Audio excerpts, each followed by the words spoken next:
রাখাল বলে পথিক, ওই গুহার মধ্যে দেওয়া নেওয়া করলে ওমরের গুপ্ত বাহিনী দেখতে পাবে না, আমার মালিক জানতে পারবে না, কিন্তু রাখালের আল্লাহ দেখতে পায়। লিল্লাহে তাকবীর। সঙ্গে সঙ্গে হযরত ওমর মারছে দৌড়, এক দৌড়ে পাহাড়ের পাদদেশে গিয়া 2 রাকাত নামাজ পড়ে আল্লাহকে বলতেছে, আল্লাহ তোমার কোরআন এত সুন্দর, তোমার কোরআন যখন দুনিয়াতে চালু থাকবে তখন প্রত্যেকটা মুমিন বিশ্বাস করবে কেউ না দেখলো আমার আল্লাহ দেখতেছে। ধরে কোন কথা ঠিক কিনা? আজকে যুবকদের হাতে যতই মোবাইল থাক, কোরআনের আইন চালু হলে এই যুবকেরা কোনোদিন অশ্লীল ভিডিও দেখবে না, তাদের বিশ্বাস হবে কেউ না দেখলো আল্লাহ দেখতেছে, 2 কান্দের ফেরেশতারা লিখতেছে। ধরে কোন কথা ঠিক কিনা? কেউ না দেখলো আল্লাহ দেখে। এই বিশ্বাস বাংলাদেশের মুসলমানের থাকলে এত টাকা লুট হতো না, এত দুর্নীতি হতো না, দিনের ভোর রাতে হতো না। জোরে কোন কথা ঠিক কিনা?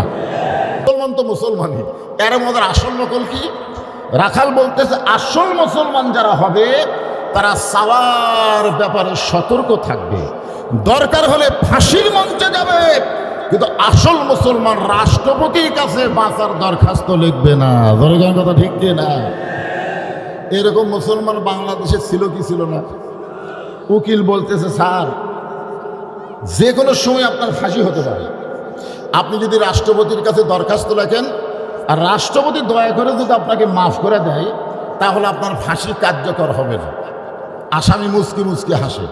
উকিল বলে হাসার কারণ?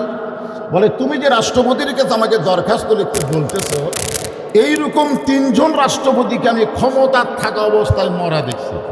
কয়টা? একটা হলো শেখ মুজিবুর রহমান, একটা জিয়াউর রহমান, একটা জিল্লুর। জোরে কোন কয়ডাই রহমান? কয়ডাই? একটা কি? শেখ মুজিবুর রহমান। কেবারে আপনার নাম জানেন না, জোরে বলেন। শেখ মুজিবুর, জিয়াউর, জিল্লুর, যারা ক্ষমতা থাকতেই মারা যায় তাদের কাছে কোনো মুসলমান জীবন ভিক্ষা চাবে না। জোরে কোন কথা ঠিক কিনা? উকিল বলতেছে এই গোয়ারকির কারণেই তো আপনার ফাঁসি হবে। আসামি মুচকে মুচকে হাসে। উকিল বলে আপনার ফাঁসি হবে, আপনি হাসতেছেন। আসামি বলে উকিল আমার ফাঁসি হবে কিন্তু আমার মৃত্যু হবে না। উকিল চমকটে বলে ফাঁসি হবে মৃত্যু হবে না, এইটা আবার কার কথা? ওয়ালা তাকুলু লিমান ইউকতালু ফি সাবিলিল্লাহি আমওয়াতুন বাল আহইয়াউ ওয়ালাকিন লা তাশউরুন। তুমি যদি আসল মুসলমান হও তুমি দুধ চাইছো কার কাছে? সঙ্গে সঙ্গে হযরত ওমরের চোখ দিয়ে দর দর করে পানি পড়তেছে। আল্লাহ তোমার কোরআন দিয়ে যখন রাষ্ট্র চলবে, ওমর যদি ভুল করে একটা রাখাল পর্যন্ত সেই ভুল ধরতে পারবে। আপনার বলেন তো বাংলাদেশে মসজিদের ভিতরে আল্লাহর আইন চালু আছে না নাই? জোরে করে আছে না নাই? আছে। ইমাম সাহেব যদি আসরের 2 রাকাতেও বসে আবার 3 রাকাতেও বসে, এমন সময় অটো ভ্যান চালক আল্লাহু আকবার লোকমা দেয়। ইমাম সাহেব মনে মনে কয় তুই যতই লোকমা দে 41 সালের আগে আমি উঠব না। এই মনে করে যদি ইমাম বসাই থাকে, আপনারা বলেন তো মুসল্লি ইমামের পক্ষে হবে না ভ্যানালার পক্ষে হবে? কেন হবে? কারণ মসজিদ তোর বাপের না যে তুই ইচ্ছা মতো নামাজ পড়াবি। নবীর তরিকা মোতাবেক যদি নামাজ পড়াও তোমাকে ইমাম মানবো, যদি না পড়াও লোকমা দেব। লোকমা গ্রহণ না করলে তোমাকে নেতা পরিবর্তন করে নতুন আর একটা নেতা আমরা নিয়োগ দেব। ধরে কথা ঠিক? আপনারা মসজিদের মধ্যে নেতাকে যে হারে সাইজ করেন, সমাজের মধ্যে যদি একই নিয়ম থাকতো, মসজিদ যেমন সুন্দর বাহিরের বাংলাদেশটাও তেমন সুন্দর হয়ে যেত। ধরে কথা ঠিক কিনা? ওমর ফারুক চোখের পানি বের করে বলে রাখাল ভাই সাওয়ার ব্যাপার আমার ভুল হয়ে গেছে। রাখাল বলতে যে ভুলটা যখন স্বীকার করলা তাহলে আল্লাহ তোমাকে তওবা করার সুযোগ দিয়েছে। ভুল যদি স্বীকার করা হয় তওবা করার সুযোগ আছে না নাই? যে বাংলাদেশে মেম্বার থেকে প্রধানমন্ত্রী সমস্ত নেতা নেত্রী পড়ে গেল, সেই দলে এখনো যারা আছে তারা অবশ্যই মনে মনে চিন্তা করতেছে এই দল আর কর্ম না, এই দল করা আমাদের ভুল হয়ে গেছে। কথা ঠিক কিনা? এখন বলেন তো, ওরা যদি ভুল করে তওবা করে আল্লাহর দলে ফেরত আসে, আল্লাহ কি তাদের তাড়াই দিবে? এখন তাড়াই দিবে? আমার বড় ভাই আওয়ামী লীগ করতো, কিন্তু হাসিনা পলানোর পরে আমাকে বলতেছে এই দল আর করবো না। আমি বললাম কেন ভাই? ওরা 300টা এমপির একটা এমপিও নাই, প্রধানমন্ত্রীর থেকে শুরু করে এই দলের সবাই পড়ে গেছে, এই দল আর করবো না রে, বিপদে যারা পড়ে যায় সেই দল করা যায় না। আর বড় ভাই তওবা করলো, তওবা করে দল পরিবর্তন করলো, তাহলে তওবা করার সুযোগ আছে না নাই? রাখাল বলে প্রতীক, ভুলটা যখন স্বীকার করলে তাহলে আল্লাহ তোমাকে তওবা করার সুযোগ দিয়েছে। ওমর ফারুক বলে রাখাল তাহলে আমি তওবা করতেছি। রাখাল বলে তুমি মূর্খ মানুষ, তুমি তওবা কেমনে করবা? বরং আমি তওবা করাই, তুমি আমার সঙ্গে তওবা পড়ো। ওমর ফারুক বলে রাখাল আমার মধ্যে মূর্খামির কি দেখলে? রাখাল বলতেছে চাওয়ার ব্যাপারে যারা সতর্ক হয় না তারা দুনিয়ার সবচাইতে বড় মূর্খ। আমাদের বগুড়া থেকে আটরশি যাচ্ছে, জোরেখান কোথায় যাচ্ছে? আটরশি যাচ্ছে সব গাড়ি ঘুরে, যাওয়ার সময় তারা গজল গাচ্ছে আর বলতেছে আমার দয়াল বাবার দরবারেতে কেউ ফিরে না খালি হাতে। আপনার বলেন তো এরা শিক্ষিত না মূর্খ? আরো জোরে বলেন। আল্লাহ বাদ দিয়ে যারা বাবার কাছে চায় এরা কোনোদিন শিক্ষিত হতে পারে না, এরা হলো ভণ্ড মূর্খ। জোরে কোনো কথা ঠিক কিনা? আল্লাহ বাদ দিয়ে তুমি রাখালের কাছে দুধ চাইছো, তুমি কত বড় মূর্খ তুমি জানো? আমি তওবা করাই, তুমি আমার সঙ্গে তওবা পড়ো। ওমর ফারুকের চোখ দিয়ে দর দর করে পানি পড়তেছে। পানি পড়ার কারণ হলো দুনিয়াতে যখন কোরআন চালু থাকবে, উমর যদি ভুল করে একটা রাখাল পর্যন্ত তাকে তওবা পড়ানোর সাহস পাবে। সাল্লাল্লাহু বলেন। এবার রাখাল হযরত উমরকে তওবা পড়াচ্ছেন। আস্তাগফিরুল্লাহ পড়েন, রব্বি মিন কুল্লি জামবিউ ওয়া তুবু ইলাইহি। এখন আপনারা ভাবতেছেন হুজুর আমরা তওবা পড়বো কেন? আমরা কেন তওবা পড়বো? আমরা কি ভুল করছি? আপনার বলেন তো, আপনাদের মধ্যে কি কিছু লোক এখানে নাই যারা মাগরিবের নামাজও পড়েনি, এশার নামাজও পড়েনি, ওয়াজ শুনতেছে? এরকম কিছু লোক আছে না নাই?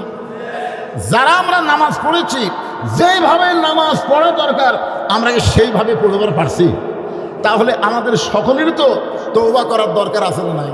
এই জন্য সবাই জবান খোলে, আল্লাহর কাছে তওবা করতে কোনো শরম নাই। নবীও তওবা করছেন, আর তাইব হাবিবুল্লাহ তওবাকারী আল্লাহর দোস্ত। জোরে কর সুবহানাল্লাহ। তাহলে সবাই পড়েন আস্তাগফিরুল্লাহ রব্বি মিন কুল্লি জামবি ওয়া তুবু ইলাইহি লা হাওলা ওয়ালা কুওয়াতা ইল্লা বিল্লাহিল আলিয়্যিল আযীম। ওমর ফারুক তওবা করার পরে বলতেছে রাখাল ভাই আল্লাহর হস্তে ওটের এক পেয়ালা দুধ দাও, যেই দুধটা পান করে আমি ক্ষুধা তৃষ্ণা নিবারণ করতে চাই। রাখাল মুসকি মুসকি হাসে। ওমর ফারুক বলে রাখাল আবার হাসো কেন? বলে তওবা করার পরে তুমি আবার মুনাফিকি করলে। বিএনপির একজন সাংসদ নাম হলো হারুন। জোরেগর নাম কি? আপনারা দেখছেন আওয়ামী লীগের সময় এই হারুন সাহেব কিন্তু সংসদে কোরআনের আয়াত বলতো আর ওয়াজ করতো। আপনারা শোনেননি? এই শোনেন নাই? তখন আমরা মনে করতাম এর মতন পাকা মুসলমান দুনিয়াতে নাই রে। হাই হাই, যে হারে কোরআনের আয়াত খায়, আয়াতের উদ্ধৃতি দিয়ে কথা বলে সংসদে হাসিনার ফ্যাসিস্ট সরকারের সময়, এর মতন ভালো মানুষ দুনিয়াতে নেই। কিন্তু বর্তমানে দেখতেছি ওই বেটা ভালো না, আস্ত মুনাফিক। জোরে বলেন কথা ঠিক কিনা? আমাদের কলিজার টুকরা আজাহারিকে নিয়ে সে ধর্ম ব্যবসায়ী বলেছে, বেটা তোমার পায়ের তলে মাটি নেই। জোরে কোন কি নাই? পায়ের তলে মাটি নাই। বাংলাদেশের কোন মুসলমান বলতে পারবে না এমন কোন নেতা বাংলাদেশের জন্ম হয়েছে যার জনসভায় লক্ষ লক্ষ মানুষ হয়। একটাই মাত্র কোরআনের পাখি যুবক আজাহারি। জোরে বলেন কথা ঠিক কিনা? আর তারে নিয়ে তুমি ধর্ম ব্যবসায়ী বলো, চাঁদাবাজ বলো, এ কথা বলার পিছনে কারণ হলো তুমি আসলে মুসলমান না, তুমি হলো মুনাফিক। রাখাল বলে প্রতীক তওবা করার পরে তুমি আবার মুনাফিকি করলে। ওমর ফারুকের চেহারা রক্তের মতো লাল হয়ে গেছে। এই রাখাল, এই আমার মধ্যে মুনাফিকের কি দেখলে? রাখাল বলতেছে, মেয়ে এত গরম হও কেন? তোমার মুখের সাথে মনের মিল নেই। লিমা তাকুলু মা লা তাফালুন। তুমি সত্যি করে বলো তো, আমি কি উটের মালিক? আমি যদি উটের মালিক হইতাম তোমাকে রাখাল বললে কেন? আর যখনই রাখাল কইছো তখন তোমার মন বলতেছে আমি উটের মালিক না। আর মালিক বাদ দিয়ে কেউ যদি রাখালের কাছে চায় তারপরও রাখাল দিবার পারবে, যার প্রমাণ আমি নিজে। আপনার এক মাহফিলে ওয়াজ করে কেবল টেস্ট থেকে নামছি, ইতিমধ্যে এক লোক দৌড়ে এসে আমার হাতের মধ্যে 100 টাকা দিয়ে কয় হুজুর দোয়া করেন। টাকা চকচকা পকেটে রেখে বললাম, ভাই কিসের দোয়া? বই আমার বইয়ের পেটে একটা বাচ্চা আছে, হুজুর আপনি এমন দোয়া করবেন আল্লাহ যেন একটা পুত্র দেন। আমি পকেট থেকে 200 টাকা বাইর করার দিলেন। বলে হুজুর আমি তো টাকা চাইনি, দোয়া চাইছি। আমি বললাম, পাগল তুই আমার চিনিস? আমি নিজেই 3টা মেয়ের বাপরে, আজ পর্যন্ত আল্লাহ আমাকে একটা ছেলে দেয়নি। আমার দোয়া দিয়ে যদি ছেলে হয় তাহলে আমার বইয়ের আগে হতো। প্রথম মেয়ে হওয়ার পরে দ্বিতীয়বার যখন কনসেপ্ট হল আমার বউ, তখন আমি বারবার দোয়া করছি, আল্লাহ একটা মেয়ে তো দিছে, এবার একটা ছেলে দাও। আল্লাহ আবার একটা মেয়ে দিল। আমি ছেলের লোভে আবার চান্স নিলাম, পরে দোয়া করলাম, আবার একটা মেয়ে হলো। তাহলে আমার দোয়া দিয়ে আমার বইয়ের পেটের সন্তান যদি পুত্র না হয়, তোর বইয়েরটা হবে? তখন বলে হুজুর আমি তো আর জানি না। তাহলে আপনি টাকা আপনি দেন, আমার দেন। ওরে যে 100 টাকা দিতে মারতেছে দৌড়া, বলে কোথায় যাবি? বলে ওই হুজুরের কাছে যাবো যার বেটা চাওয়াল আছে। আমি বললাম, কোনো হুজুরের কাছে না, কোনো বাবার কাছে না, কোনো মাজারে না। বাবার যদি চাও তাহলে মালিক আল্লাহর কাছে চাও। রাখাল বলে, পথিক সত্যই যদি আল্লাহর হস্তে উটের 1 পেলা দুধ চাও তাহলে এখান থেকে 10 মাইল দূরে হলো মালিকের বাড়ি। ওই মালিকের বাড়ির দরজা দিয়ে বলো, মালিক তোমার রাখাল উট আর দুম্বা চড়ায়, তুমি যদি হুকুম দাও তাহলে রাখাল আল্লাহর হস্তে উটের 1 পেলা দুধ দিবে। ওমর ফারুক বলে, রাখাল ভাই কষ্ট করে অত দূর মালিকের বাড়ি যাওয়ার দরকার নাই, বরং তোমাকে 2টা টাকা দিলাম, এই 2টা টাকার বিনিময়ে তুমি উটের 1 পেলা দুধ দাও। রাখাল মুসকি মুসকি হাসে। ওমর ফারুক বলে, হাসো কেন? বলে হাসার কারণ হলো তুমি হযরত উমরকে চেনো। এই তুমি হযরত উমরকে চেনো? যে উমর আল্লাহর আইন দিয়ে রাষ্ট্র চালায়, সেই উমরের গুপ্ত বাহিনী যদি দূর থেকে দেখ পারবাই তুমি আমার 2 টাকা ঘুষ দিছ আর মালিক বাদ্দা তোমাকে উঠে 1 পেলা দুধ দিছি, তাহলে তোমাকেও ধরবে আমাকেও ধরবে। এই বয়সে তুমি ধরা পড়বার চাও?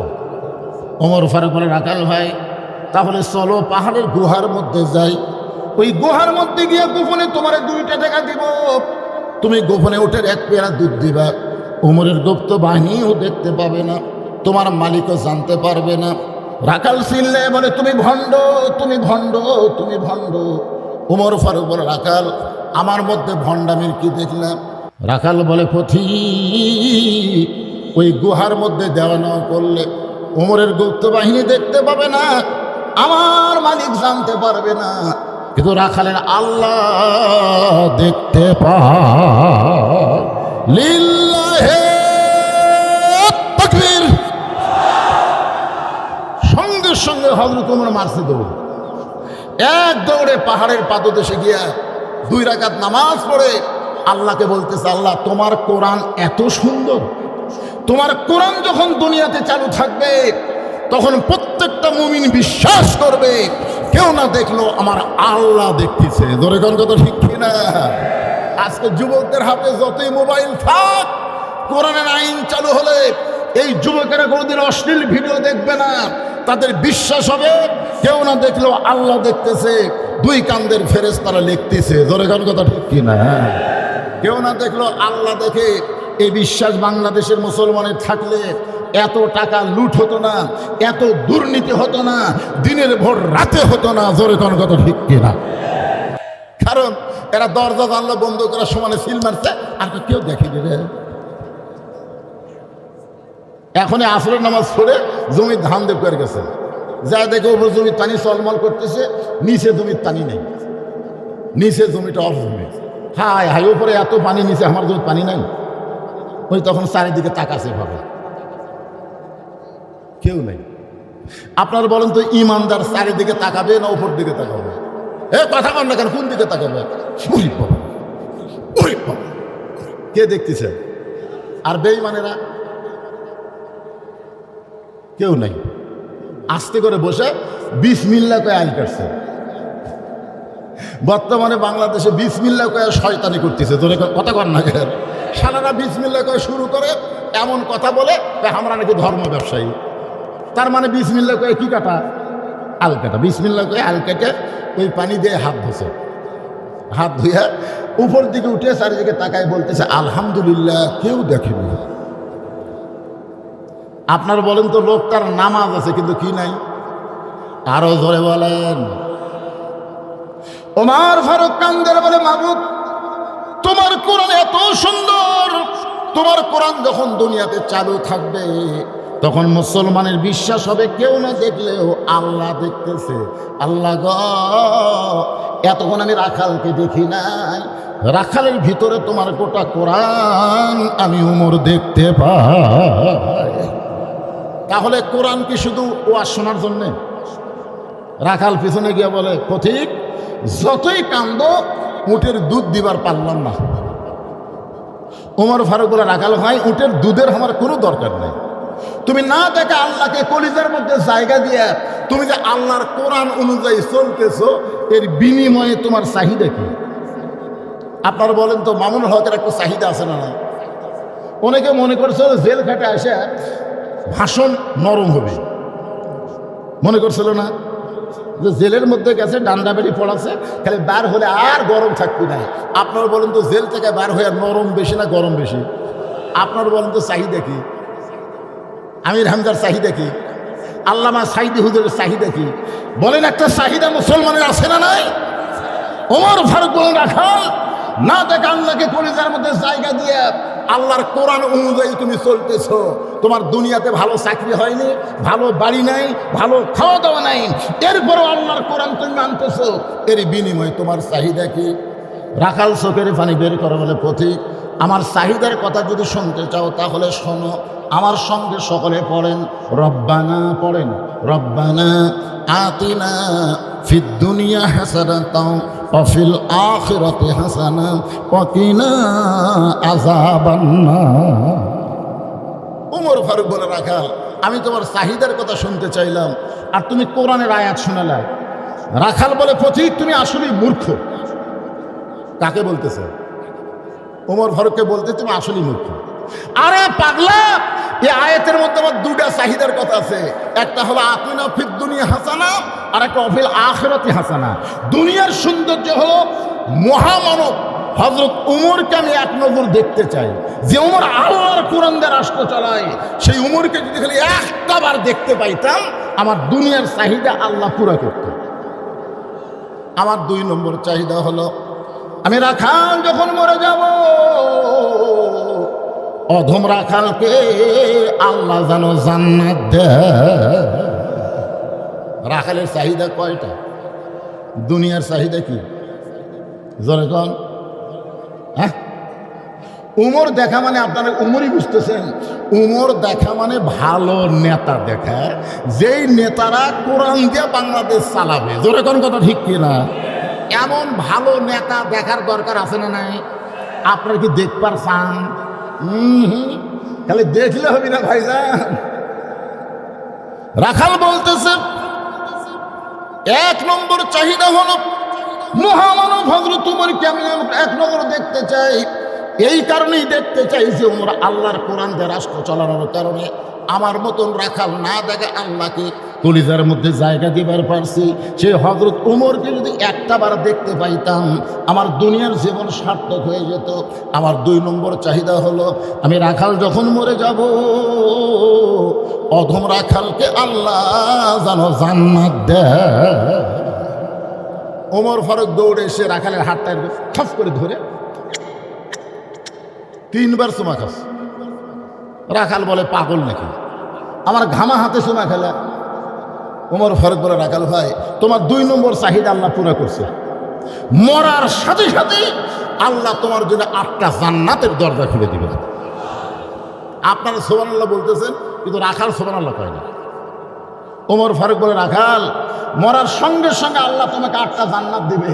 রাখাল সুবহানাল্লাহ কয়, এই রাখাল, এই মরার সাথে সাথে আল্লাহ তোমাকে 8টা জান্নাতের দরজা খুলে দিবে, সুবহানাল্লাহ কও না কেন?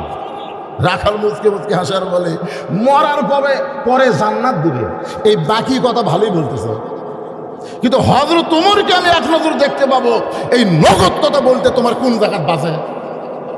একটা হলো বাকি, একটা হলো নগদ।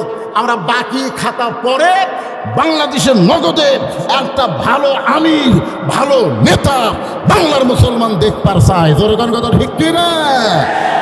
বাংলাদেশ যদি ভালো না হয়, দুনিয়া যদি ভালো না হয়, তার আখেরাত কোনোদিনও ভালো হতে পারে না। জোরে কোন কথা ঠিক কি না?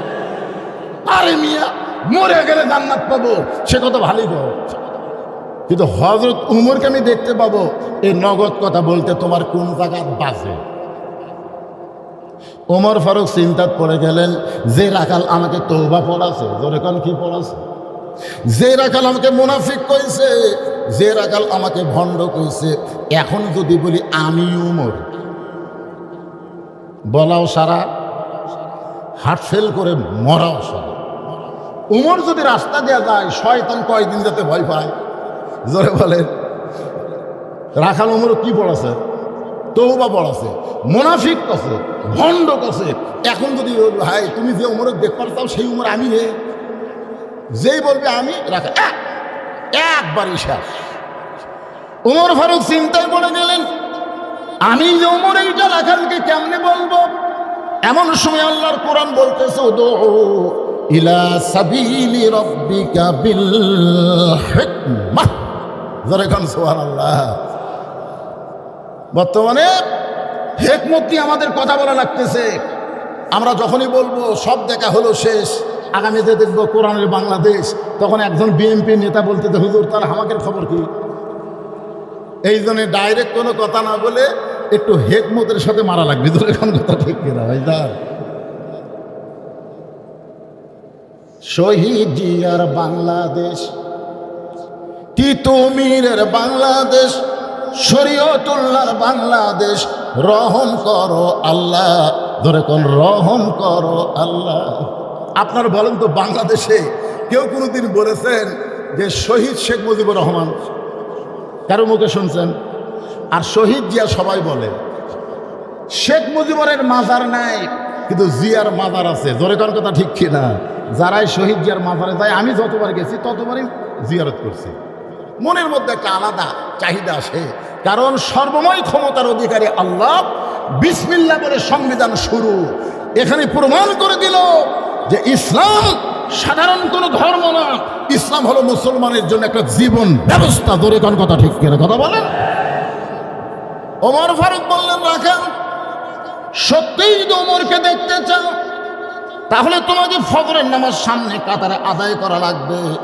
ফজরের নামাজ যদি সামনে কাতারে আদায় করো, মেহরাবের মধ্যে লক্ষ্য করা দেখবা যে মানুষটা ইমামতি করতেছে, ওই মানুষটি হলেন হযরত ওমর। এখন আপনারা বলেন তো, আগামী ইলেকশনে যত নেতা আপনাদের কাছে ভোট চাবে, ওই সমস্ত সকল নেতা কি ইমামতি করবার পারবে? তাহলে কোরআনটা যখন বাংলাদেশ চলবে, তখন খালি নেতা হলে হবে না, বড় মসজিদের ইমামও হওয়া লাগবে। ধরে কোন কথা ঠিক? রাখাল উমরকে যদি দেখবার চাও, ফজরের নামাজ সামনে কাতার আদায় করবে, মেহরাবের মধ্যে লক্ষ্য করে দেখবা যেই মানুষটা ইমামতি করতেছে, ওই মানুষটি হলেন হযরত ওমর। রাখাল ছোট বাচ্চার মতন কান্দে। ওমর ফারুক বলে, রাখাল কান্দার কারণ কি? বলে, কান্দার কারণ হলো আমি বারান্দাত নামাজ পড়ি, আমি মসজিদের ভিতরে ঢোকার সাহস পাই না। মসজিদের মধ্যে দামি দামি সাহাবী, আর দামি দামি সাহাবের মধ্যে আমি রাখাল কেমনে যাই? ওমর ফারুক বললেন, রাখাল মসজিদের ভিতরে দামি দামি আর তুমি কম দামি, এই কথা তোমার কে বুঝালো? ইসলামে তো এই কথা নাই। ইসলামে হচ্ছে ইন্না আকরামাকুম ইনদাল্লাহি আতকাকুম। ওই ব্যক্তি সবচাইতে দামি হয় যার কলিজার মধ্যে আল্লাহর বেশি ভয়। সুবহানাল্লাহ। আমি সিয়ারত বসে ওয়াজ করতেছি আর আপনার মাটির বসে ওয়াজ শুনতেছেন, আমি দামি আপনারা কম দামি, এটা কিন্তু ইসলাম নয়। হতে পারে আমার মতন বক্তাকে আল্লাহ জাহান্নাম দিবে, আপনাদের মতন শ্রোতাদেরকে তাকওয়া থাকার কারণে আল্লাহ জান্নাত দিয়ে দিবে। ধরে কোন কথা ঠিক কিনা? এরই নাম হলো ইসলাম বাজান। ইন্না আকরামাকুম ইনদাল্লাহি আতকাকুম। তুমি বারান্দায় নামাজ পড়ো, তুমি কম দামি, আর মসজিদের ভিতরে নামাজ পড়ে বেশি দামি। এই উল্টা বুঝতে পারে কে শিখালো? বরং উমরকে যদি দেখতে চাও তাহলে ফজরের নামাজ সামনে কাতার আদায় করা লাগবে। রাখাল এবার মুসকি মুসকি হাসে। উমর ফারুক বলে হাসার কারণ? বলে আজকে এশার নামাজ পড়ে আর আমি বাড়ি যাচ্ছি না। উমর ফারুক বললেন কেন ভাই? বলে এশার নামাজ পড়ে বাড়ি গেলে ফজর সামনে কাতারে পাওয়া যাবে। উমর ফারুক বললেন রাখাল, তোমার কাছে আমি জানতে চাচ্ছি 5 ওয়াক্ত নামাজ কয় ওয়াক্ত? 3 ওয়াক্ত তাড়াতাড়ি, আসর কিছুক্ষণ পরে, মাগরিব কিছুক্ষণ পরে এশা।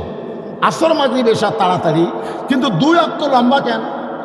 এশা থেকে ফজর, ফজর থেকে জোহর, এই 2টা সময় লম্বা কেন? রাখাল বলতেছে আমি তো জানি না ভাই। কিছুক্ষণ আগে হযরত উমর কি করছে? মূর্খ দরকার কি কইছে? রাখাল বলতেছে আমি তো জানি না। উমর ফারুক বললেন তাহলে শোনো, ফজর থেকে জোহর আল্লাহ লম্বা সময় দিল। এই লম্বা সময়ের মধ্যে তুমি চাকরি বাকরি করবা, খেতে খামারে কাজ কাম করবে, ব্যবসা বাণিজ্য করবা। এই সকল কাজ কাম করতে গিয়ে তোমার দেহের যে ক্ষয় হবে, এশা থেকে ফজর আল্লাহ লম্বা সময় দিল। এই লম্বা সময়ের মধ্যে তুমি ঘুম পারলে, ঘুমের কারণে ওই ক্ষয়টা আল্লাহ পুরা করে দিবে।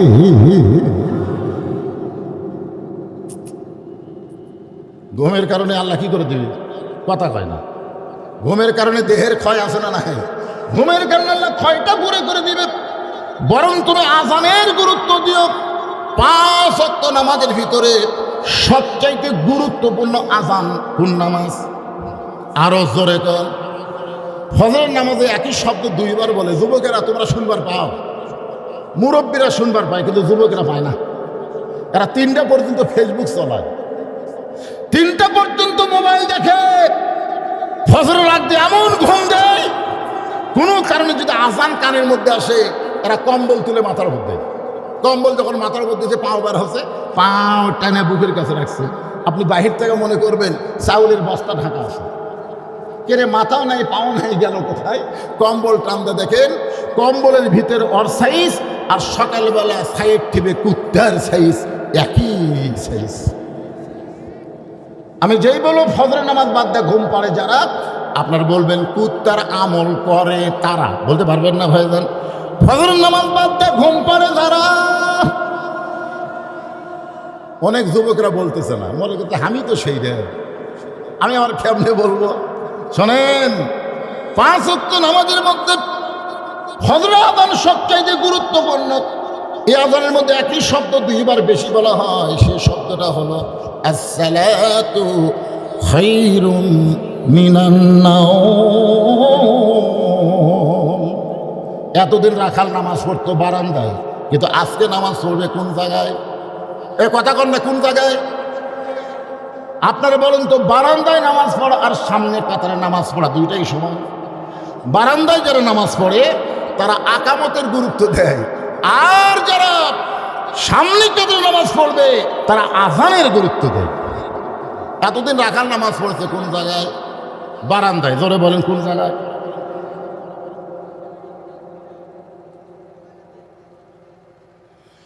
এতদিন রাখাল নামাজ পড়েছে বারান্দায়, আজকে বলো সামনে কাতারে। এখন সামনে কাতারে যদি নামাজ পড়ার চায়, তাহলে বারান্দা থবি না মসজিদের মধ্যে ঢোকা লাগবে?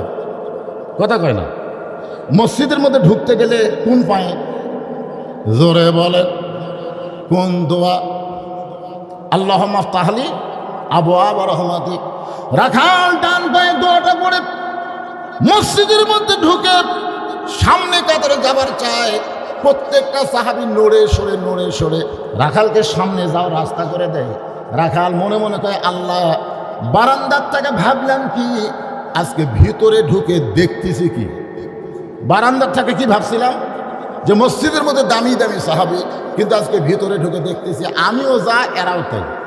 আপনারা বলেন তো, মসজিদের মধ্যে ঢুকে কি আপনারা দেখছেন যে আওয়ামী লীগ সামনে কাতার, বিএনপি দ্বিতীয় কাতার, জাতীয় পার্টি তৃতীয় কাতার, জামাত ইসলাম চতুর্থ কাতার? এগুলা কি দেখছেন? বরং আমি নিজের চোখে দেখছি 3 জন মুসল্লি, একটা হলো আওয়ামী লীগ, একটা বিএনপি, আর একটা জামাত। তিনজন মুসল্লি, হুজুর নাই। কে নাই? হুজুর নাই। তখন চিন্তা করতে গিয়ে টাইম পার হয়ে গেল, রে হুজুর তো নাই, এখন সামনে কে যায়? তো জামাত ইসলাম আফসোস করে বলছে, ভাই তুমি আওয়ামী লীগ স্বাধীনতার স্থপতি, তুমি সামনে যাও। তখন বলতে, ভাই রে আমি মাঝে মধ্যে ভিতরে ঢুকি ভাই, কিন্তু সামনে যাই না রে। তো বিএনপি ভাই তুমি যাও। না পাগলা, বেশি পারলে আকামত দেবো, কিন্তু সামনে যাওয়ার ক্ষমতা আমার নাই। তাহলে এখন সামনে কে যাবে? আওয়ামী লীগ বলে তুই যা। জোর করে আওয়ামী লীগ বিএনপি জামাত ইসলাম সামনে দিয়ে আকামত শুরু করছে। ফেরেশতা বলে, আল্লাহ বাইরে 14 দল 20 দল আর ভিতরে 3 জনে এক কাতার। আল্লাহ বলে, যেদিন মুসলমান ভিতরে ঢুকবে ইসলামকে গ্রহণ করে, সেদিন মুসলমানের মধ্যে কোনো দলাদলি থাকবে না, সব মুসলমান এক কাতার হয়ে যাবে। জোরে কোন কথা ঠিক না? দুনিয়ার মুসলমান, আরো জোরে, দুনিয়ার মুসলমান লিল্লাহি তাকবীর। রাখাল যাইতে যাইতে সামনে কাতারে ফজরের 2 রাকাত সুন্নত নামাজ পড়ে জীবনের আমার আশা পূর্ণ হবি রে। এমন সময় একজন সাহাবী মসজিদের মধ্যে ঢুকে দেখে জায়গা নাই। ওই সাহাবীর নাম হলো ওসমান গনি। জোরে বলেন নাম কি? ওসমান গনি মনে মনে কয়, আমার জায়গা তোটা কে বসে আছে রে? আপনারা বলেন তো, ইমামের জায়গা ছাড়া আর কারো জায়গা থাকে? তাহলে ইমাম যদি উমর হয়, তাহলে ওসমানের জায়গা আবার কেমনে হলো যে আমার জায়গা কে বসে আছে? এইটা আল্লাহ রাসূল বলেছেন, আমি যখন ইমামতি করব, আমি বরাবর যিনি পিছনে দাঁড়াবে তার নাম হলো আবু বকর। আবু বকর যখন ইমাম হবে, আবু বকর বরাবর যিনি পিছনে দাঁড়াবে তার নাম হলো উমর। উমর যখন ইমাম হবে, উমর বরাবর পিছনে দাঁড়াবে তার নাম ওসমান। ওসমান যখন ইমাম হবে, ওসমান বরাবর পিছনে দাঁড়াবে তার নাম হলো আলী। আলী যখন ইমাম হবে, আলী বরাবর, এই কথা বলে নবীর নাম করে। সাহাবারা বললেন, হুজুর আলী যখন ইমামতি করবে, আলী বরাবর কে? রাসূল বললেন, মা ইয়ানতিকু আনিল হাওয়া ইন হুয়া ইল্লা ওয়াহয়ুহা। আমি রাসূল ততক্ষণ বলতে পারি না যতক্ষণ আল্লাহ না বলায়। ওই আলী পর্যন্ত হলো খুলাফায়ে রাশেদিন। তাহলে উমর যখন ইমামতি করবে, উমর বরাবর পিছনে কে দাঁড়াবে? কথা হয় না, কিন্তু আয়েশা থেকে জায়গা দখল। নবীর যত সাহাবী ছিল সবচেয়ে বেশি সরল এবং নরম ছিল ওসমান গনি। আবু বকর নরম ছিল, কিন্তু ওসমান গনির মতন এত সরম ছিল না। আর ওসমান গনির সরমও বেশি, নরমও বেশি। রাখালের কাছে এসে থেকে ফাঁকা জায়গা, এই ফাঁকা জায়গার মধ্যে 2 রাকাত সুন্নত পড়ে চুপটি করে বসে রাখালের দিকে 3 বার তাকাচ্ছে। কয়বার? কোনোদিনও দেখিনি, আজকে প্রথম তো দেখতেছে। 3 বার তাকাতে রাখাল, বারবার আমার দিকে তাকাও নিয়ে। আপনি বলেন তো, মূর্খ লোকের দিকে যদি বারবার তাকানো, রাগ করবে না? রাখাল কি মূর্খ মানুষ? ওসমান গনি লাভ দুটো বলতেছে, ভাইরা কোনোদিন তোমাকে দেখি নাই, আজকে প্রথম দেখতেছি, আর তুমি এত রাগ করলা, তোমার পরিচয় কি? বলে, আমার পরিচয় হলাম একজন রাখাল। ওসমান গনি মুচকি মুচকি হাসতেছে, কারণ রাখাল যারা হবে তাদের ভাষা নরম হলে হবে না, রাখালের ভাষা গরম হওয়া লাগবে। আল্লাহ রাসূল বলেছেন, প্রত্যেকটা অভিভাবককে আল্লাহ রাখালের দায়িত্ব দিয়ে দুনিয়াতে প্রেরণ করছে। আপনার অধীনস্থ কারা আছে একটু খেয়াল করেন। আমার মা বোনের আজকে পর্দার অন্তরে বসে আছে, আমাকে বলা হয়েছিল, হুজুর আপনি একটু মা বোনদের ওয়াজ করবেন। এই মুহূর্তে মা বোনদের ওয়াজ চলে আসতেছে। আপনার অধীনে আপনার বউ আছে না নাই? এই কতক্ষণ আছে না নাই? আমি বগুড়া থেকে টাঙ্গাইলে ওয়াজ করে আপনার বউকে পর্দার মধ্যে ঢুকাবার পারবো, এইটা কখনোই সম্ভব না। বরং আপনি স্বামী হয়ে আপনার বউকে পর্দার মধ্যে ঢুকাতে হবে। ধরে কোন কথা ঠিক কথা বলেন? আমার ওয়াজ দিয়ে আপনার বউ পর্দা করবে?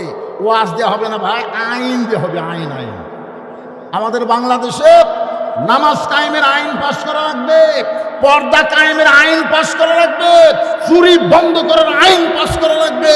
সমস্ত আইন আল্লাহর কোরআনে আছে না নাই? জোরে করে আছে না নাই? আমার মা বোনদের জন্য বলি, মা বেশি আমল করা লাগবে না। নামাজ পড়েন, এই রমজান মাসে রোজা করেন, স্বামীর কথা মতো চলেন, খেদমত করেন, আর 4 নম্বর সতীত্বের হেফাজত পর্দা করেন। এই 4টা আমল করলে আল্লাহ 8টা জান্নাতের মালিক আপনাদের বানায় দিবে। ওসমান গনি বলে, ভাইজান কোনদিন আপনাকে সামনে কাতারে দেখিনি, আজকে প্রথম দেখতেছি। আপনার পরিচয় কি? বলে, আমার পরিচয় হলো আমি একজন রাখাল। আমার সারা জীবনের সাধনা আমি দেখতে চাই, এই জন্য আজকে দেখার জন্য সামনে কাতার আছি। ভাই ওসমান গনি বলে, আপনার দেখা হবে? রাখাল বলে, আমার চোখ ভালো আছে, দেখা হবে না? মানে দেখার জন্য বারান্দার থেকে সামনে কাতার আছি, তারপরে দেখা হবে না? ওসমান গনি বলে, ভাইজান আমি কয়েক বছর হলে সামনে কাতারে নামাজ পড়ি, এখন পর্যন্ত দেখা হবে। রাখাল কয়, কি আরে কয়েক বছর হলে সামনে পড়ে দেখা হয়নি? দেখে আপনার চোখ ভালো আছে, দেখে আমার দিকে তাকান তো। ওসমান গনি তাকায়, রাখাল কয়, না চোখের মুনি তো ঠিকই আছে। রাখাল দেখতে আসে হযরত ওমরকে, আর ওসমান গনি দেখতে আসেন আমাদের মালিক আল্লাহকে। ওসমান গনি দেখতে চায় কাকে? আরো জোরে, জোরসে বলো, আনতা আবুদুল্লাহ কান্নাকা তারাহু। তুমি যদি সঠিকভাবে ইবাদত করতে পারো, ইবাদতের মালিকের সঙ্গে তোমার মিরাজ হবে। জোরে কোন সুবহানাল্লাহ। ওসমান গনি কান্দের বলে, ভাইজান কয়েক বছর হলে নামাজ পড়ে, এখন পর্যন্ত দেখা পাইলাম না। রাখাল বলে, তাহলে তুমি আমার হাত ধরো, আমি নিজেও দেখবো এবং তোমাকেও দেখাইয়া দেব। এমন সময় ওসমান গনি রাখালের ডান হাতটা চেপে ধরে বলতেছেন, ইয়া আইয়ুহাল্লাযীনা আমানুত্তাকুল্লাহা ওয়া কুনু মা'আস সাদিকিন। রে ঈমানদার বান্দারা, আল্লাহর ভয় যদি কলিজার মধ্যে রাখতে চাও, তাহলে সত্যবাদীদের তোমরা সাথী হও। সত্যবাদী বলতে কাদের বুঝতেছেন? জোরে জোরে, সত্যবাদী কারা? কোরআনের হক কথা বলে যারা, সত্যবাদী হলো তারা। জোরে জোরে কথা ঠিক কিনা? এখন আপনারা মিথ্যাবাদীর সাথে থাকবেন না সত্যবাদী? মা সাদিকিন, মা মা মানে কি সাথী হয়? তো ওসমান গনি রাখালের হাতটা ধরে চুপটি করে বসে আছেন। মনের মধ্যে বড় আশা, নিজের যোগ্যতাই দেখতে পাইনি, আজকে এই ভাইয়ের যোগ্যতা আমি দেখতে পাবো। কিছুক্ষণ পরে নামাজের যখন জামাতের সময় হয়েছে, এমন সময় মুয়াজ্জিন আকামত শুরু করেছে। মুয়াজ্জিন যখন আকামত শুরু করেছে, হযরত ওমর মেহরাবের মধ্যে ঢুকতেছে। ওসমান গনি রাখালের কি ধরে আছে? আমার কথা দিয়ে খেয়াল করে, কি ধরে আছে? রাখাল খালি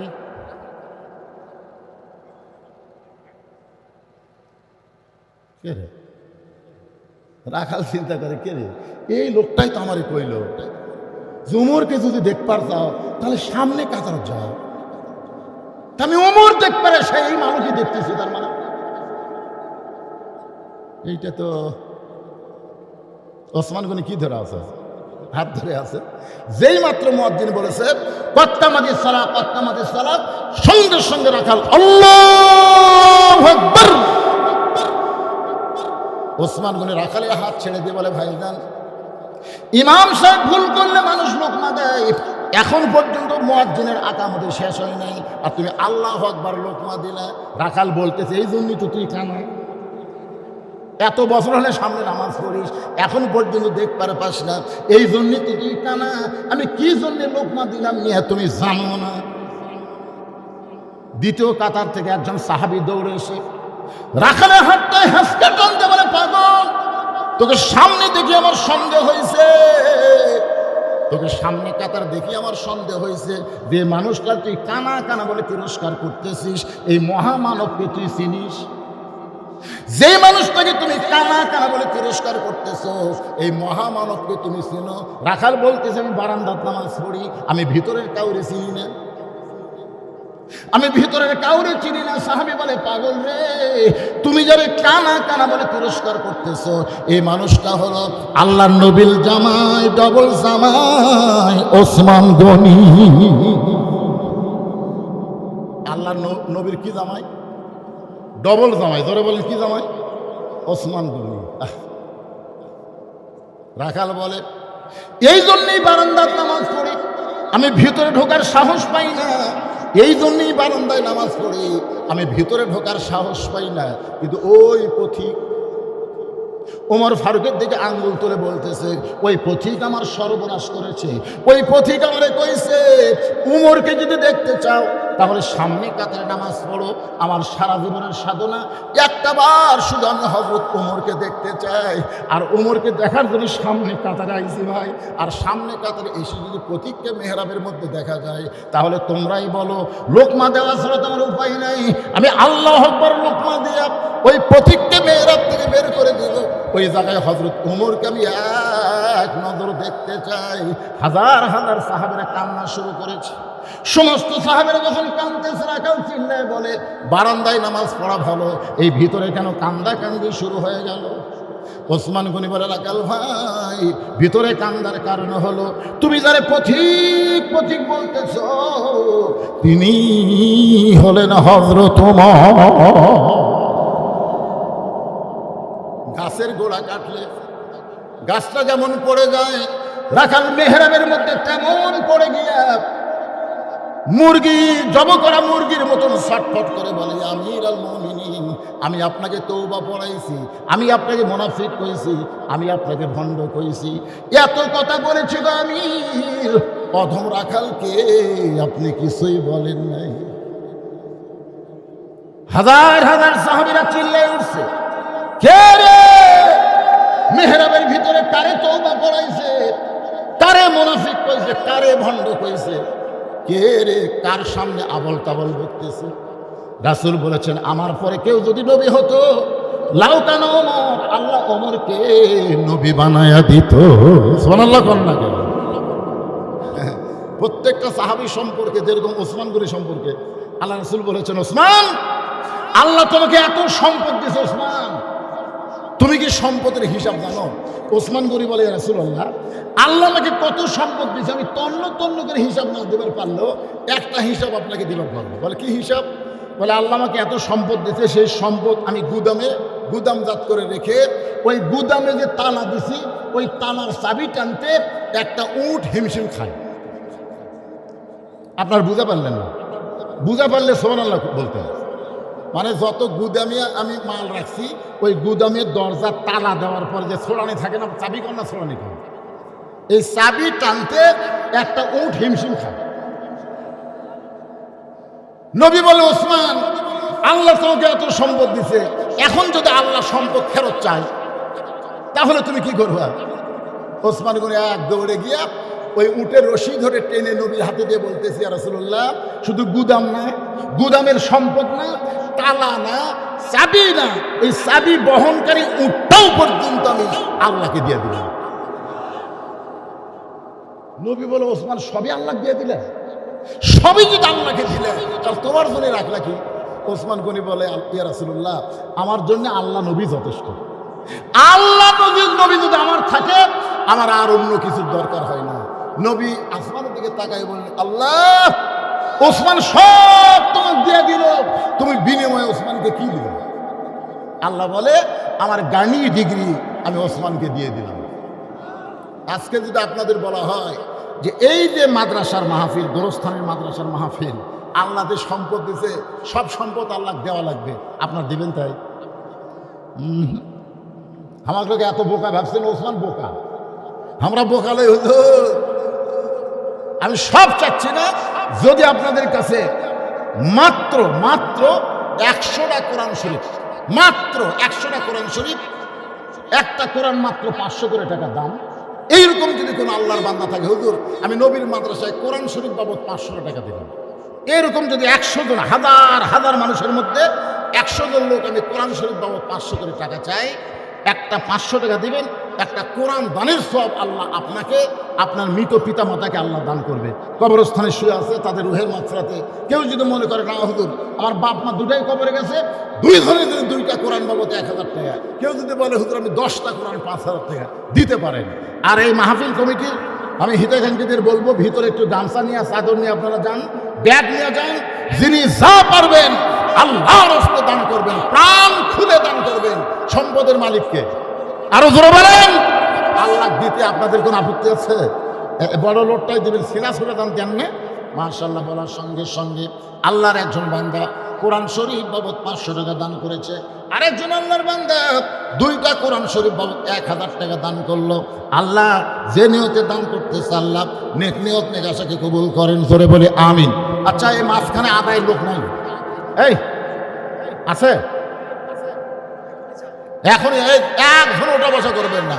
যারা শুধু 500 করে টাকা দিবেন, আপনারা একটু দাঁড়া খাড়ায় থাকেন যে হুজুর আমি 500 টাকা কোরআন শরীফের জন্য। পৃথিবীর শ্রেষ্ঠ দান নবীর মাদ্রাসা একটা কোরআন। একটা কোরআন শরীফ দেবার মতন যদি আপনার ভাগ্য না হয়, আপনি কি করবেন দুনিয়া? 500 টাকা বড় কিছু না। পৃথিবীর শ্রেষ্ঠ দান হাফিজি মাদ্রাসা একটা কোরআন। কোরআন বাবদ 500 আপনি দিবেন, আল্লাহ একটা কোরআনের সওয়াব আপনাদের আমল নামায় দিবে। বাপ মা যদি কবরে যায়, বাপ মার আমল নামায় দান করে দিবে।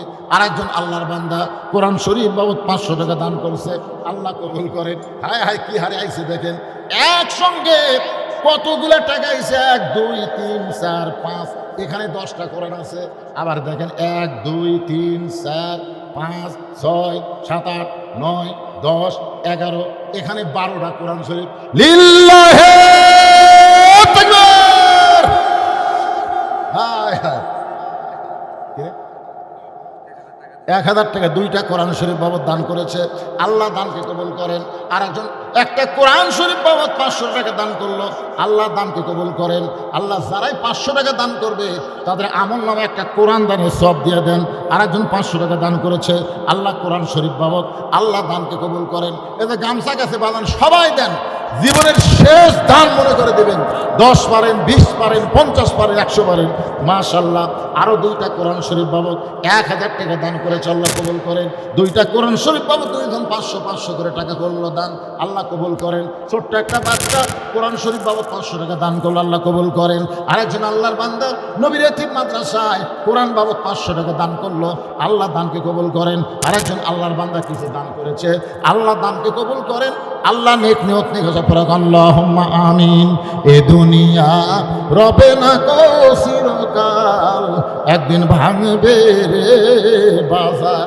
আরো 2টা কোরআন শরীফ বাবদ 500 500 হাজার টাকা করছে দান, আল্লাহ দানকে কবুল করেন। এখানে অনেক আল্লাহর বান্দা আছে 1,10,000টা কোরআন শরীফ দিতে পারবে, 5,000 টাকা। এরকম যদি কোন আল্লাহর পাগল থাকেন যে হুজুর জীবনে বহু দান করেছি কিন্তু কোরআন শরীফ তো দান করি নাই, আজকে নবীর এতিম মাদ্রাসায় হাফিজি মাদ্রাসায় আমি 10টা কোরআন শরীফ বাবদ 5,000 টাকা দান করলাম।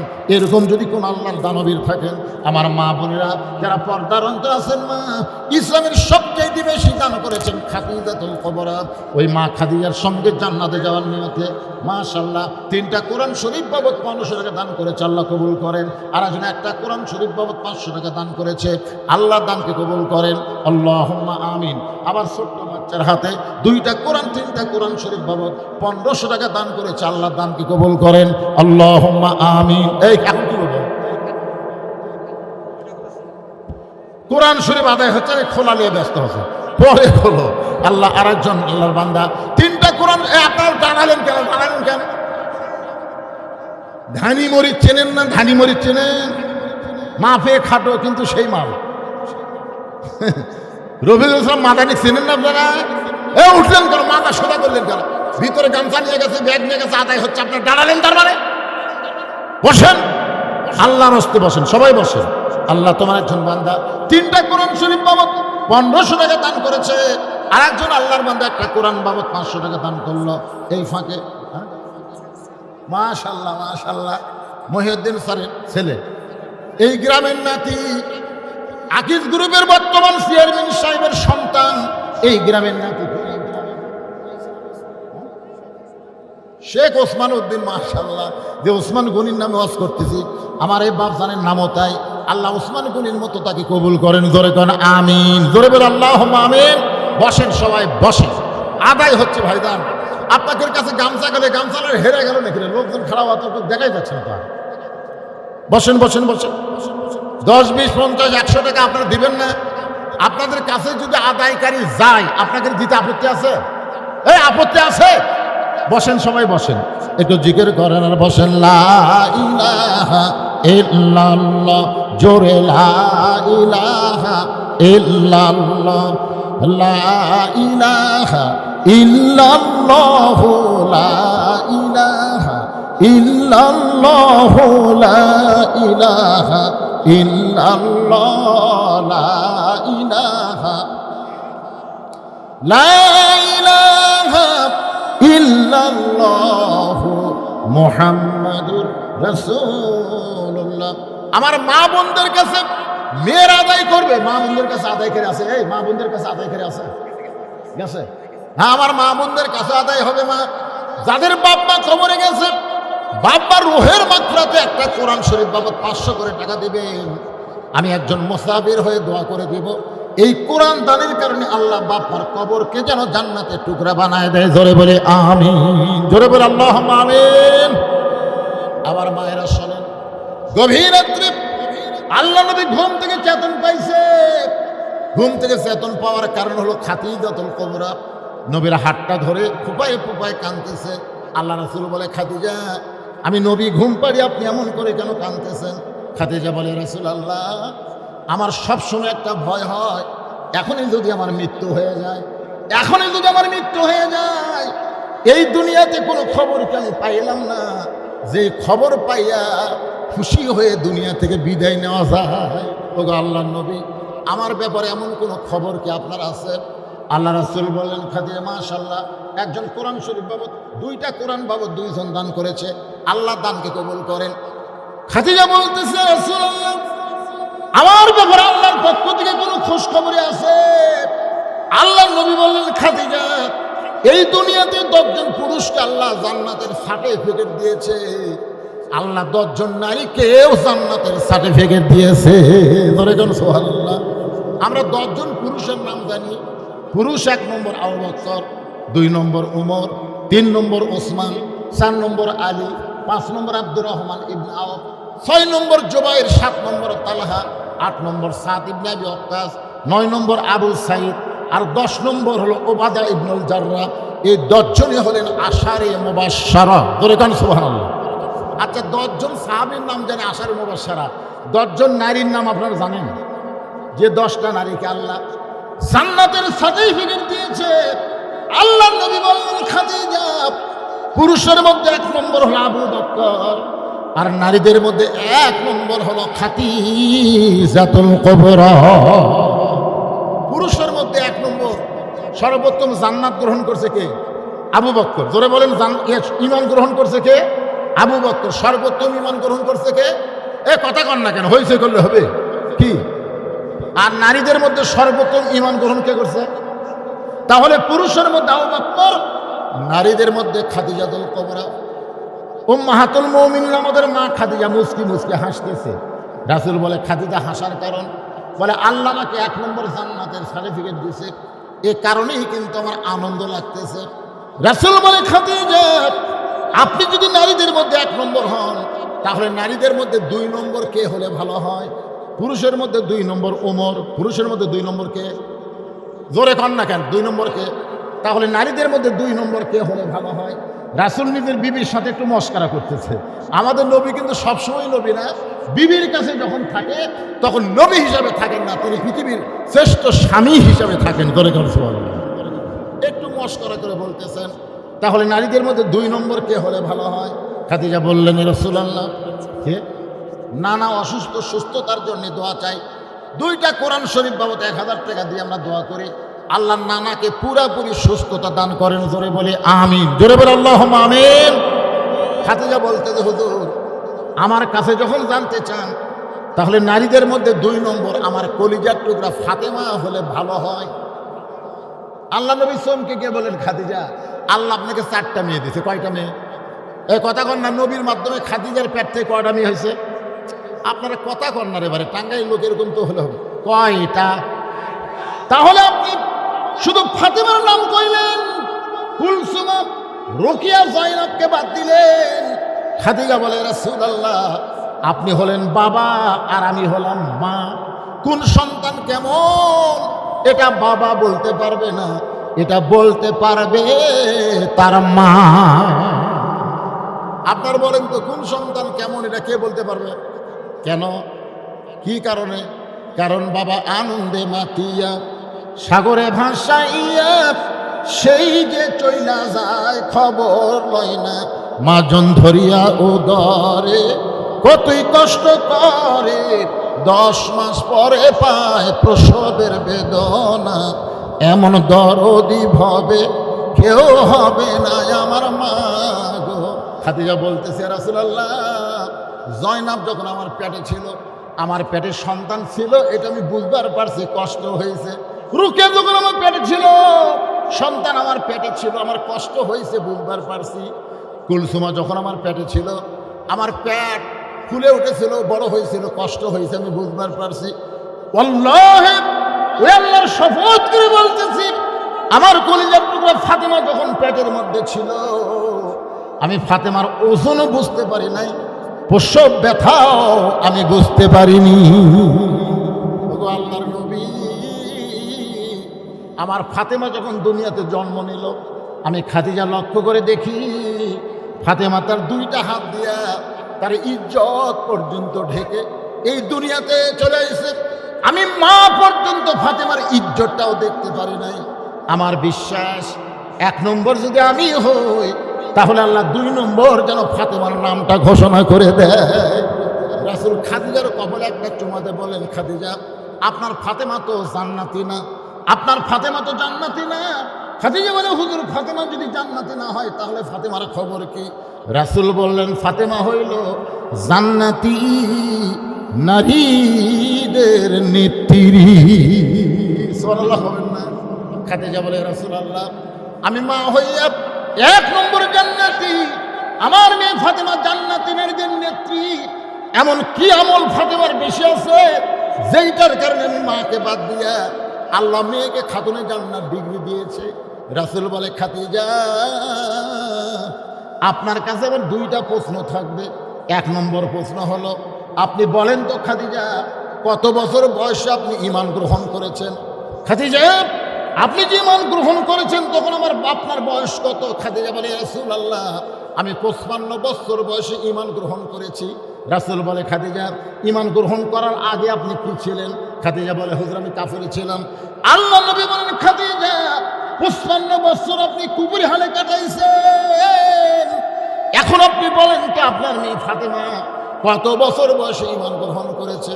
খাদিজা বলতেছে, জান্নাতি, জান্নাতি, আমার ফাতেমা জান্নাতি হয়ে জন্মগ্রহণ করেছে। আল্লাহ নবী বলেন, খাদিজা, আমার 2 নম্বর প্রশ্ন হলো, আপনার নাকের সাইজ কেমন, আপনার মুখের সাইজ কেমন, আপনার দাঁতের সাইজ কেমন, আপনার গায়ের রং কেমন, এটা দুনিয়ার কত পুরুষ বলতে পারে? খাদিজা বলে, রাসূলুল্লাহ, 40 বছর বয়সে আপনাকে যখন স্বামী হিসাবে গ্রহণ করলাম, ওই সময় মক্কার সবচাইতে ধনবতী রমণী আমি ছিলাম। এই ধনবতী হওয়ার পিছনে কারণ হলো, আমার বাবার অনেকগুলো ব্যবসা ছিল। এই ব্যবসাগুলো দেখাশোনা করতে গিয়া হাজার হাজার পুরুষের সঙ্গে আমার লেনদেন হয়েছে। আমার চেহারা কেমন অনেক পুরুষ বলতে পারবে, আমার গায়ের রং কেমন অনেক পুরুষ জানে, আমার দাঁতের সাইজ কেমন, আমি হাসলে কেমন, কানলে কেমন, এটা দুনিয়ার বহু পুরুষ বলতে পারবে। রাসূল বলে, খাদিজা, এখন আপনার কাছে আমার প্রশ্ন হলো, আপনার ফাতেমা, মেয়ে ফাতেমার মুখের সাইজ কেমন, ফাতেমার গায়ের রং কেমন, ফাতেমার দাঁতের সাইজ কেমন, এটা দুনিয়ার কত পুরুষ বলতে পারে? খাদিজা কান্দে বলে, নবী গো, আমার ফাতেমার কথা দুনিয়ার পুরুষ কেমনে বলবে? কারণ ফাতেমা পর্দানিশী হয়ে জন্ম নিয়েছে। রাসূল বলে, খাদিজা, আপনি মা, শুধু মা হওয়ার কারণে বলতেছেন পর্দানিশী হয়ে জন্মগ্রহণ করেছে, আর আমি নবী হওয়ার কারণে আল্লাহ পাক আমার জানাইছে ফাতেমা শুধু পর্দার মধ্যে জন্মগ্রহণ করে নাই, ফাতেমাই পর্দার মধ্যে দুনিয়া থেকে বিদায় নেবে। দুনিয়াতে রাত্রেবেলা, গভীর রাত্রে ফাতেমা দুনিয়া থেকে বিদায় নেবে। বিদায় নেওয়ার পূর্বে হযরত আলীর কাছে ফাতেমার ওসিয়ত থাকবে, রাতের অন্ধকারই আমাকে দাফন করবেন, আমার কোনো জানাজার ব্যবস্থা করবেন না, আমার জন্য খাটনির কোনো ব্যবস্থার দরকার নেই। ওগো স্বামী, ওই জান্নাতুল বাকির পূর্ব কোণায় সবুজ রঙের একটা বাতি জ্বলবে, ওই বাতি বরাবর আমাকে দাফন করবেন।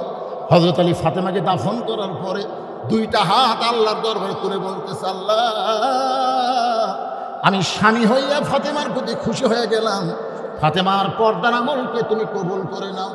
এই দোয়া করার পর হযরত আলী তাকায় দেখে কয়েকটা পুরাতন কবর দেখতে পায়, এই মাত্র ফাতেমার কবর দিছে, সেই নতুন কবর আর জান্নাতুল বাকির মধ্যে দেখতে পায় না।